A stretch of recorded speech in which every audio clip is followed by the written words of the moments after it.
Welcome to साथियों, Pratap classes के YouTube channel पर आपका स्वागत है। तो आज हमारा टॉपिक है राजस्थान के भूगोल से संबंधित राजस्थान की नदियों से।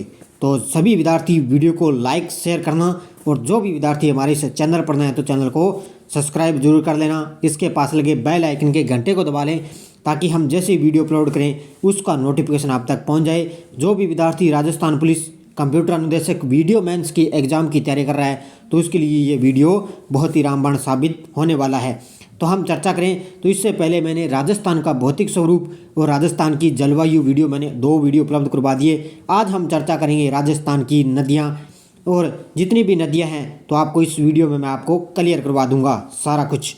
तो पहला क्वेश्चन देखिए, निम्नलिखित में से कौन सा सही युग्म नहीं है। तो सही युग्म यहाँ बताना है। यहाँ नदियाँ दी हुई है और इधर दी हुई है उसकी सहायक नदियाँ भी किस किस में सहायक नदियाँ हैं। तो इसमें देखो काली सिंध की है निवाच, तो काली सिंध की सहायक नदी तो निवाच है। उसके बाद में बनास की है सागी, तो बनास की यहाँ पर सागी नदी नहीं है लेकिन सागी नदी है लूणी की सहायक। किसकी है? लूणी की सहायक है सागी नदी। उसके बाद में मैं बात करूँ माही की, माही की है चाप। कौन सी है? चाप नदी है माही की। और उसके बाद में साबरमती की है वाक्कल। कौन सी है? वाक्कल इसकी सहायक नदी है लेकिन बनास की सहायक नदी नहीं है। सागी, सागी किसकी है? लूनी नदी की सहायक नदी है। अगला क्वेश्चन देखो, निम्नलिखित में से नदियों में से राजस्थान में कौन सी रूढ़ित सरिता कहलाती है। कौन सी नदी है जो उसको रूढ़ित सरिता भी कहा जाता है? तो वो है बाणगंगा। कौन सी है? बाणगंगा नदी है जो रूढ़ित सरिता के नाम से भी जानी जाती है। इसके और भी उपनाम हैं, जैसे अर्जुन की गंगा इसको उपनाम भी बोलते हैं। उसके बाद में इसको ताला नदी भी बोलते हैं और इसके बाद में रूढ़ित सरिता के नाम से भी जाना जाता है। तो इसका उद्गम होता है जयपुर में बैराठ की पहाड़ी से इसका उद्गम होता है। और भरतपुर में जो अनजान बांध है वो बाणगंगा नदी पर स्थित है। इसका उद्गम होता है जयपुर की बैराठ की पहाड़ियों से और इसका उपनाम है अर्जुन की गंगा, ताला नदी और रूढ़ित नदी इसके उपनाम है। और इसकी सहायक नदियाँ हैं सूरी, सावन और पलासन, इसकी सहायक नदियाँ हैं बाणगंगा की। अगला क्वेश्चन देखो, वह नदी जो राजस्थान में दक्षिण से प्रवेश करने के उपरांत पश्चिम की ओर बहती हुई पुनः दक्षिण की ओर मुड़ जाती है तो वो नदी है माही। कौन सी है? माही नदी है जो राजस्थान में दक्षिण से में प्रवेश करने के उपरांत ये पश्चिम की ओर बहती हुई और ये वापस दक्षिण की ओर मुड़ जाती है तो वो कौन सी नदी है? माही नदी है।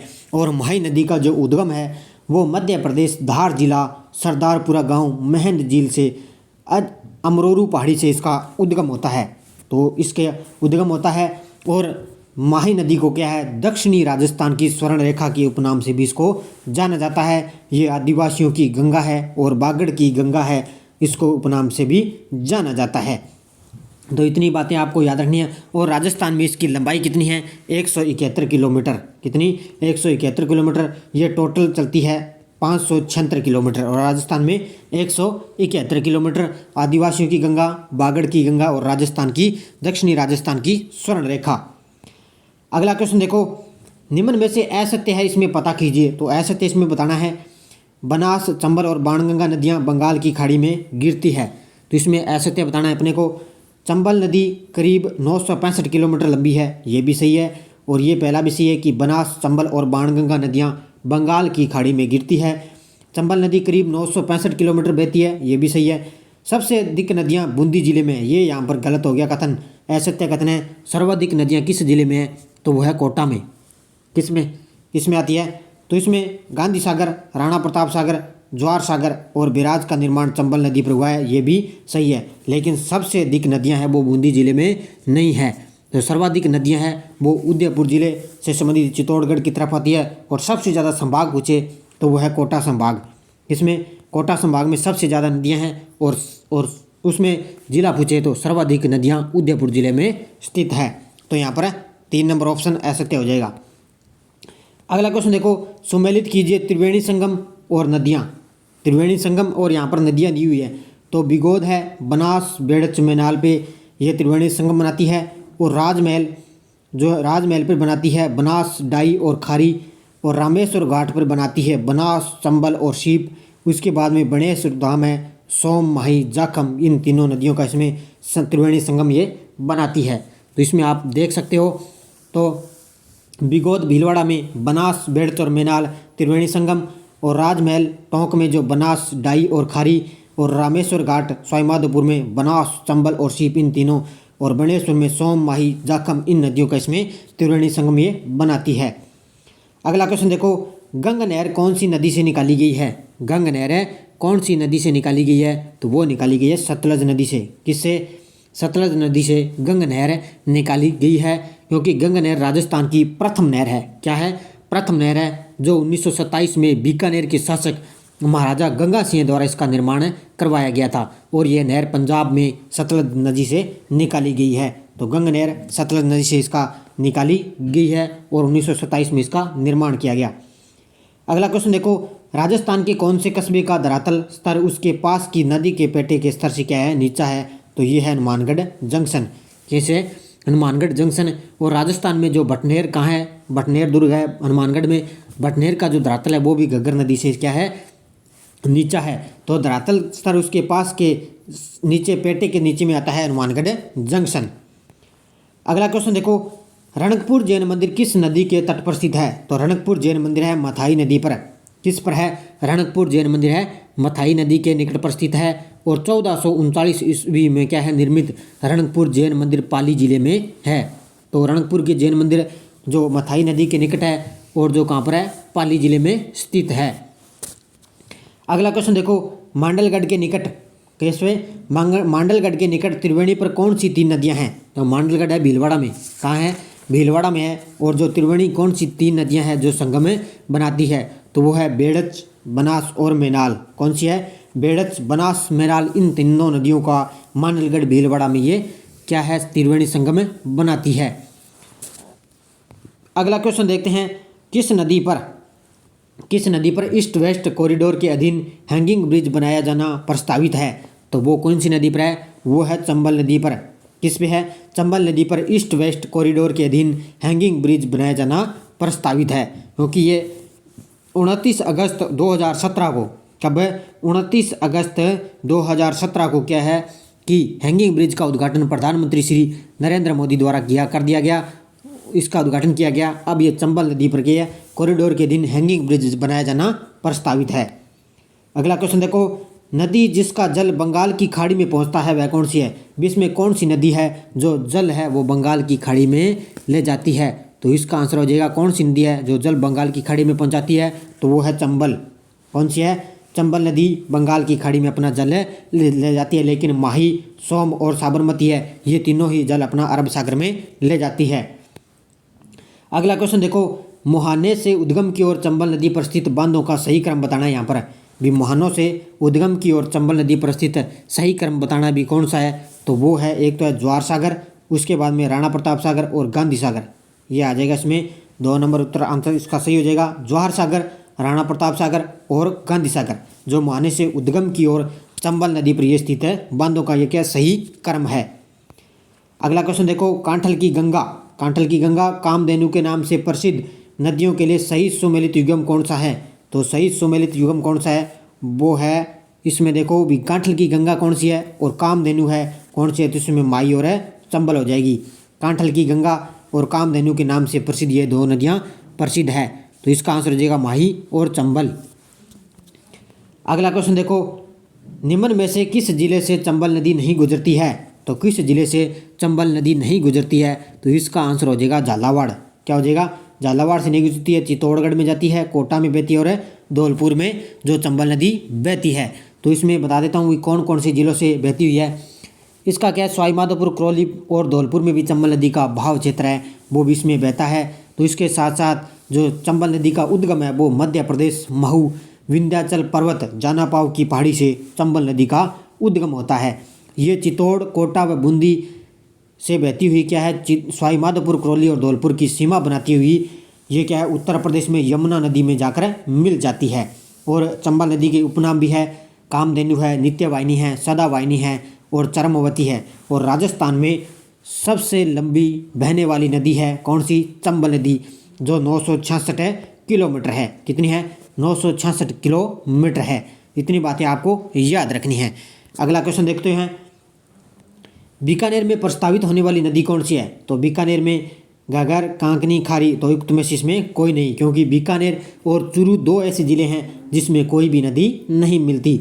तो घाघर तो है ही नहीं, घाघर तो हनुमानगढ़ तो वहाँ पर है। ये खारी, कांकनी ये भी नहीं है, तो बीकानेर और चूरू में कोई नदी नहीं है। अगला क्वेश्चन देखो, किस नदी को वागड़ व कांठल की गंगा कहा जाता है? कौन सी नदी है जो वागड़ और कांठल की गंगा कहा जाता है? तो वो है माही नदी। कौन सी है? माही नदी। माही नदी की मैंने आपको सारी डिटेल बता दी। आदिवासियों की गंगा बंगाल की खाड़ी के नाम से भी जानी जाती है, दक्षिणी राजस्थान की स्वर्ण रेखा है, और ये आदिवासियों की गंगा है और वागड़ की गंगा है। अगला क्वेश्चन देखो, चंबल, बेतवा, केन किसकी सहायक नदियाँ हैं? चंबल, बेतवा, केन किसकी सहायक नदियाँ हैं? तो ये किसकी सहायक नदी है? चंबल है, के ये कौन सी है? बेतवा है, केन है, तो ये है यमुना नदी की। किसकी है? यमुना नदी की सहायक नदियाँ हैं, क्योंकि चंबल नदी है वो क्या है? इटावा, यहाँ उत्तर प्रदेश में इटावा के ज़िले के मुरादगंज नामक स्थान पर क्या ये यमुना में जाकर मिलती है। तो बेतवा है और केन है, तो बेतवा, केन चंबल की सहायक होगी, और ये तीनों किसकी सहायक होगी? यमुना की। अगला क्वेश्चन देखो, मानसी वाक्कल नदी का उद्गम स्थल है। मानसी वाक्कल नदी का उद्गम स्थल कहाँ से है? तो ये कहाँ से है? ये है गोगुंदा की पहाड़ियाँ उदयपुर से। कहाँ से है? गोगुंदा की पहाड़ियाँ उदयपुर से जो मानसी वाक्कल नदी का उद्गम होता है। अगला क्वेश्चन देखो, गांधी सागर बांध किस नदी पर बनाया गया है? तो गांधी सागर बांध है चंबल नदी पर। किस पे है? गांधी सागर बांध चंबल नदी पर है। चंबल नदी पर 4 बांध बनाए गए हैं। अगला क्वेश्चन देखो, निम्न में से कौन सा सुमेलित नहीं है? तो यहाँ नदी का नाम दिया हुआ है, इस तरफ दिया हुआ है उद्गम स्थल। यहाँ पर उद्गम बताने अभी कौन सा इसमें सुमेलित है या कौन सा नहीं है। तो बनास नदी है, वो कुंभलगढ़ के निकट खमनोर से निकलती है। चंबल नदी का महू से इसका उद्गम होता है। कहूँ महू मध्य प्रदेश, महू जानापाव पहाड़ी से इसका उद्गम होता है। काली सिंध नदी है वो मध्य प्रदेश से, और माही नदी है वो बूंदी की पहाड़ियों से नहीं होती। माही नदी का उद्गम यहाँ पर बूंदी की पहाड़ियों से नहीं होता, काली सिंध का मध्य प्रदेश से होता है। तो इसका आंसर क्या हो जाएगा? इसका आंसर हो जाएगा बूंदी की पहाड़ियाँ। तो असुमेलित नहीं है, तो माही नदी है, क्योंकि माही नदी का जो उद्गम होता है वो मध्य प्रदेश से होता है। कहाँ से? मध्य प्रदेश की मेहंद झील से माही नदी का उद्गम होता है, लेकिन बूंदी की पहाड़ियों से इसका उद्गम नहीं होता। अगला क्वेश्चन देखो, गोमती नदी के पानी को रोककर राजसमंद झील का निर्माण किस करवाने का शासक कौन सा? तो गोमती नदी का जो पानी रोका गया था किसमें? राजसमंद झील में निर्माण करवाने वाला शासक कौन था? महाराजा राज सिंह। कौन सा था? महाराजा राज सिंह। इसने गोमती नदी के पानी को रोककर इस जयसमंद झील का निर्माण करवाया था। अगला क्वेश्चन देखो, राज्य की सबसे लंबी नदी है। राज्य की सबसे लंबी नदी है चंबल। कौन सी है? चंबल नदी है, जो सबसे 966 किलोमीटर की कुल लंबाई है। कितनी है? 966 किलोमीटर है। मध्य प्रदेश में ये 315 किलोमीटर है। राजस्थान में इसकी लंबाई है 135 किलोमीटर। कितनी? 135 किलोमीटर। और उत्तर प्रदेश में इसकी लंबाई है 285 किलोमीटर, जो है किसकी? चंबल नदी की।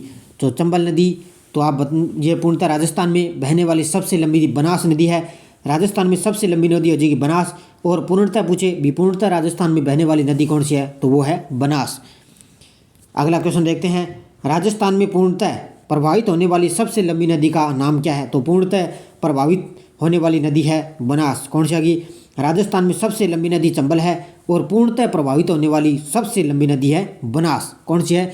बनास। और बनास का उद्गम होता है राजसमंद में खमनोर की पहाड़ी से। कहाँ से? खमनोर की पहाड़ी से इसका उद्गम होता है। और राजसमंद में बहने के बाद ये क्या? चित्तौड़ जाती है, उसके बाद में भीलवाड़ा जाती है, उसके बाद में ये अजमेर में प्रवेश करती है। तो ये रामेश्वर धाम नामक स्थान पर ये चंबल में मिल जाती है। कौन सी? बनास नदी।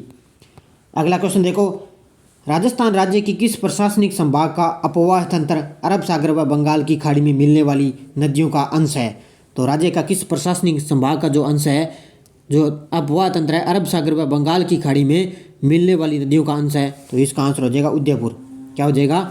उदयपुर आंसर इसका हो जाएगा, क्योंकि उदयपुर संभाग की कुछ नदियां हैं, जैसे बनास है, आयड है, गंभीरी है, तो इनका पानी क्या है? बंगाल की खाड़ी में जाता है। जबकि जो पश्चिमी बनास है, माही है, जाकम है, इनका जो पानी है वो क्या जाता है? अरब सागर में जाता है।